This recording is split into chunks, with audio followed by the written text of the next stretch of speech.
A minutos de programa, invitados especiales. No se vayan, al final vamos a tener humor. Vamos a conversar con el gobernador Camacho, que se casó hoy. Pero vamos a seguir hablando de economía. Está con nosotros Gary Rodríguez, economista, hombre importante del análisis económico, columnista también de diarios de Bolivia. Gary, buenas tardes, es un gusto tenerlo.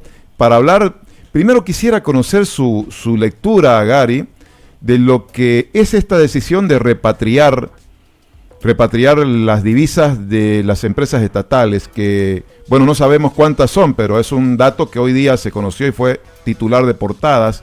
Hay quienes dicen que estaría empezando el control de divisas, o por lo menos lo ponen en interrogantes. ¿Cómo lo ve el tema, Gary Rodríguez? Buenas tardes, Tofi. Por su intermedio, un gran saludo a la audiencia de este programa. Y además le hago llegar un saludo del licenciado Tomislav Kuljic. Un abrazo a don Tommy. Qué bueno. Así es. Bueno, tocando el punto que ha mencionado, hay que tener mucho cuidado al momento de opinar sobre las reservas internacionales netas, porque estas son el respaldo de la economía, el respaldo de la moneda nacional, y puede generar expectativas en la población que, si, reitero, no se manejan bien, pues podrían resultar negativas.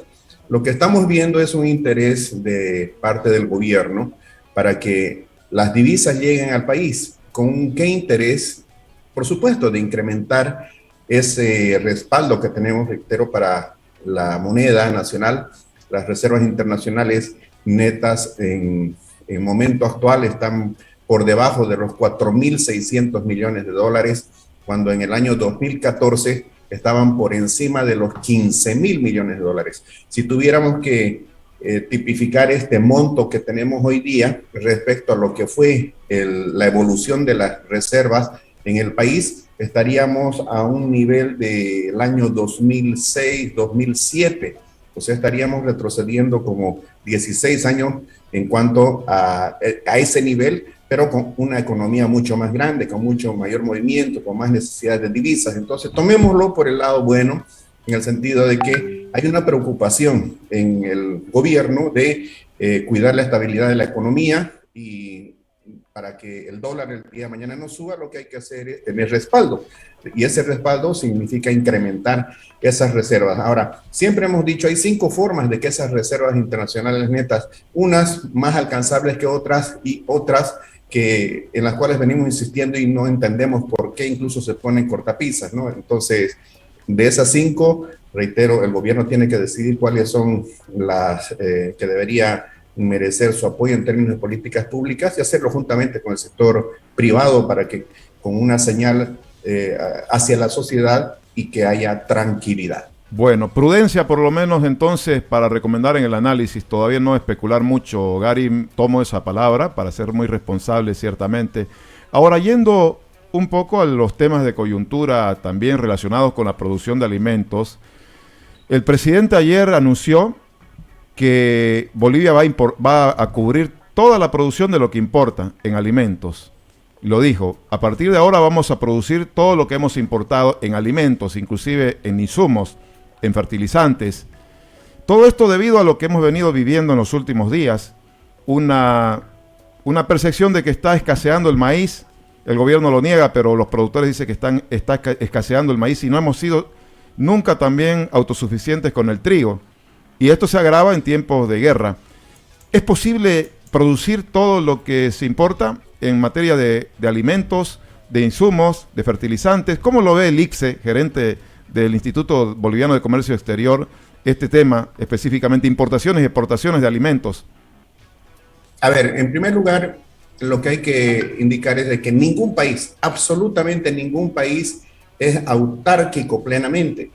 Eso quiere decir que en su relacionamiento con el mundo, los países se especializan en producir aquello que mejor saben hacer, y luego importan lo que producen mal o lo que no pueden producir. Estados Unidos es un gran país exportador de alimentos, de granos, es el principal productor, y también compra, por ejemplo, nos compra quinoa. Entonces, no hay que ser absolutistas en esto. Lo que tenemos que ser es muy prácticos. Y para hacer esto, diré que de acuerdo a los datos que tenemos, oficiales por supuesto, Bolivia a nivel del comercio exterior tiene un perfil netamente más exportador que importador de alimentos, ¿no? El año pasado, por ejemplo, nosotros en alimentos hemos gastado 654 millones de dólares. Sin embargo, las exportaciones de alimentos han estado por encima de los 1.500 millones de dólares, o sea, mucho más que 1.500. Solamente en soya y derivados, el año pasado hemos generado 1.365 millones de dólares. Pero qué bueno que el presidente se preocupe de lo que estamos importando. El gran capítulo pendiente en nuestra soberanía alimentaria se llama trigo. El problema que tenemos de coyuntura se llama maíz, pero tenemos lecciones aprendidas en el pasado inmediato y el pasado mediato. Mediato digo para referirme, por ejemplo, a la soya, que mucha gente critica, que mucha gente de memoria habla como si este fuera un monocultivo, como que si no fuera sostenible. Y este gráfico que yo estoy mostrando acá data del año 80 hasta el 2021. Entre estos dos extremos del periodo, entre el 1980 y el 2021, con énfasis desde los 90, hemos producido en total 42 millones de toneladas de soya, que a través de los derivados, principalmente aceites crudos, torta de soya, harina de soya, aceites, cascarilla, nos han permitido desde el año 80, reitero, con fuerte énfasis en los 90 por la apertura del mercado andino, llegar hasta el 2021 a generar 16.000 millones de dólares. Solo un producto, Tufí.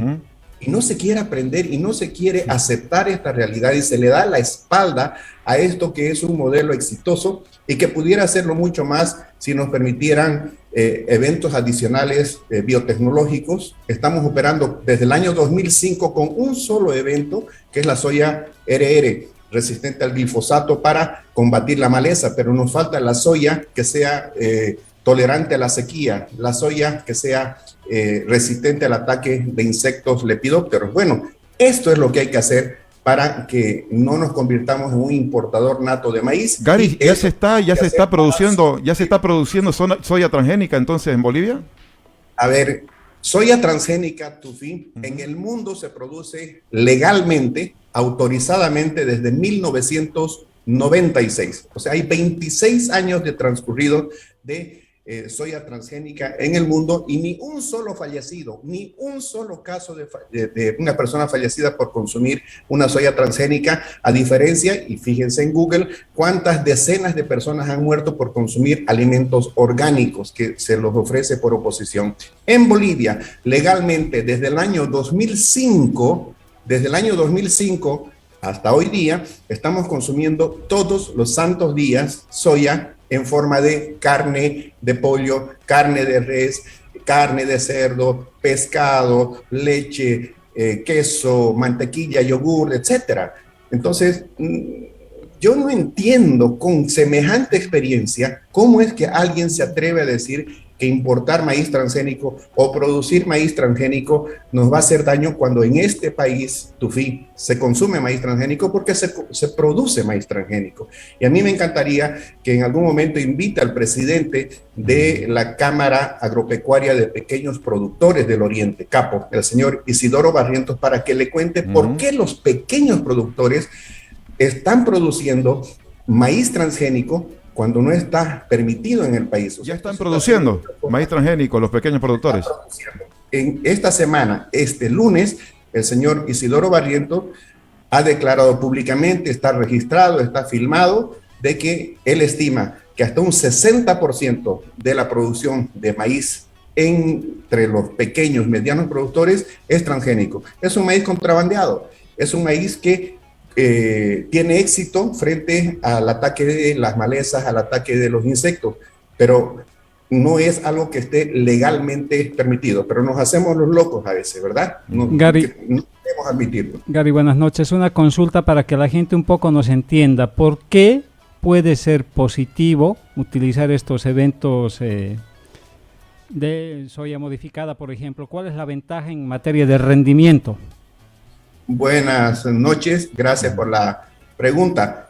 No lo decimos nosotros, lo dice la ciencia y lo dice la experiencia. Un producto que es genéticamente modificado, como por ejemplo la insulina, que sirve para que los enfermos de diabetes no acaben con diálisis o no acaben con problemas que los lleven a la muerte. La insulina es un producto de la biotecnología, salva vidas. La biotecnología aplicada a las semillas, lo que hace es darles cualidades, añadirle cualidades para defenderse del ataque de los insectos, del ataque de las malezas y que sean resistentes al estrés hídrico, a la sequía. ¿Cuál es lo que marca la diferencia en cuanto a su uso o no? En Bolivia, nuestra soya, apenas con un evento que nos ayuda a combatir la maleza, la soya RR, nos genera en promedio, voy a decir números redondos, 2 toneladas por hectárea. En nuestros vecinos del Mercosur, Lula da Silva, un socialista, un gran socialista, él aprobó soya transgénica, maíz transgénico, algodón transgénico y ahora tienen hasta frijol transgénico, resistente a un virus. En Paraguay ocurrió lo mismo. ¿Cuál es el rendimiento por hectárea, pero para ponerle un número? Ahí voy, es que lo que quiero decir es contra quiénes estamos compitiendo. Argentina y hasta Uruguay produce más que Bolivia. Ellos producen 3 toneladas por hectárea. O sea, si nosotros tuviéramos esos eventos apilados, esa soya con esa práctica agrícola, tuviéramos 1 millón de toneladas adicionales sin aumentar 1 metro cuadrado de cultivo.